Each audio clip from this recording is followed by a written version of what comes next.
And with that, we'll take some questions. Yep. I'm Melissa Steininger, Newswatch 16. This obviously comes as that state budget is well overdue as well, about 120 days. What are we doing to move things forward? Here in Luzerne County specifically, we have schools saying that they will not be able to bring kids back after a holiday break.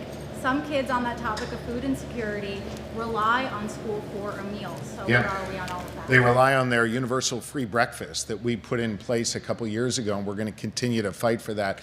Look, I've been very, very clear. I mean, the Senate of Pennsylvania skipped town, and they stopped doing their work. And frankly, this budget is long overdue. That's why last week I brought the leaders from all four caucuses, the two in the Senate, the two in the House, to my office each day for 4 straight days, twice a day, to hammer out these issues, to force them to come back and do their jobs.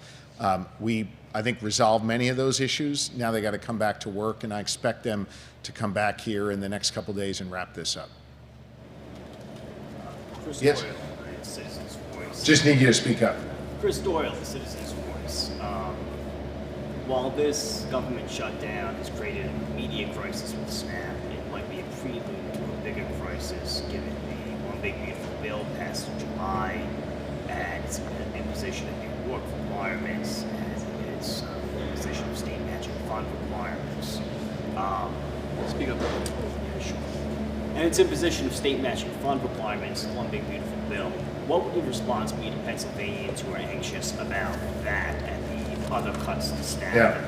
Well, understand that your congressman from this district voted to cut 510,000 Pennsylvanians off of their health care, and at the same time voted to cut about 140,000 of those 2 million Pennsylvanians off of SNAP.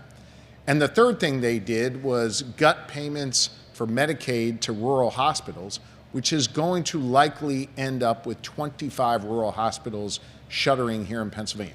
That's what your congressman voted for, and he was the deciding vote on that measure that President Trump signed into law. I was very, very clear to those congressmen as they were weighing this bill about the impact it would have, not just here in northeastern Pennsylvania, but all across this Commonwealth.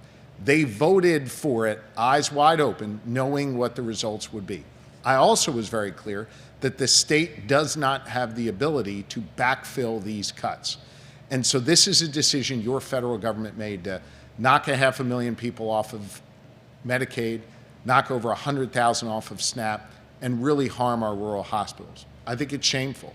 And hopefully you will see a new Congress come and reverse those cuts going forward. And if Tuesday night is any indication, I think you're going to see a lot of change going forward here and hopefully reverse these damaging cuts. Governor.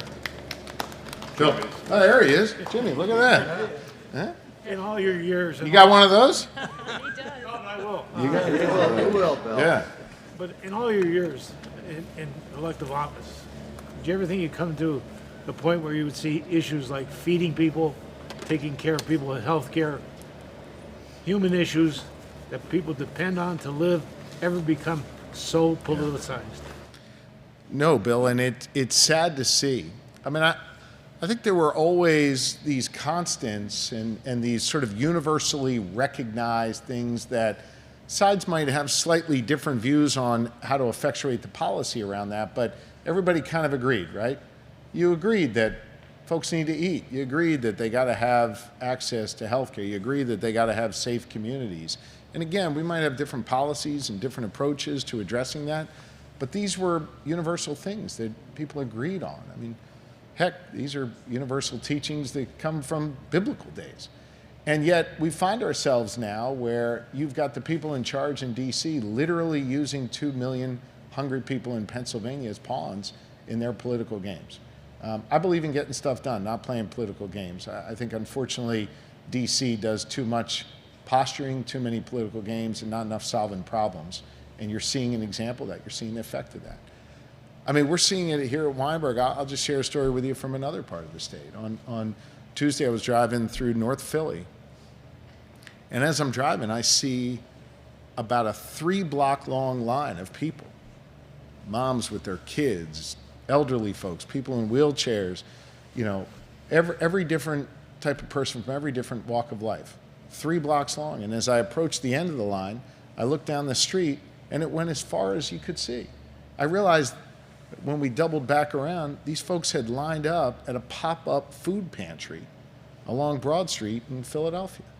So whether you're here in northeastern Pennsylvania, you're in Philadelphia, you're anywhere in this Commonwealth, you got people who are so hungry they're lining up for blocks and blocks and blocks to get food in the United States of America, where we have wonderful farmers like the Braces who are producing enough food for all these people to eat.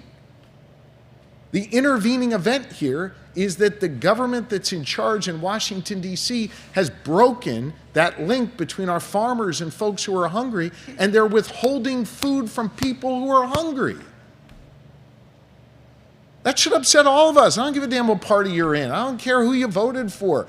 We should want our neighbors to eat. And as a result of the federal government's actions, they're not eating. And that breaks my heart. And that's why we're trying to do something about it here in the Commonwealth.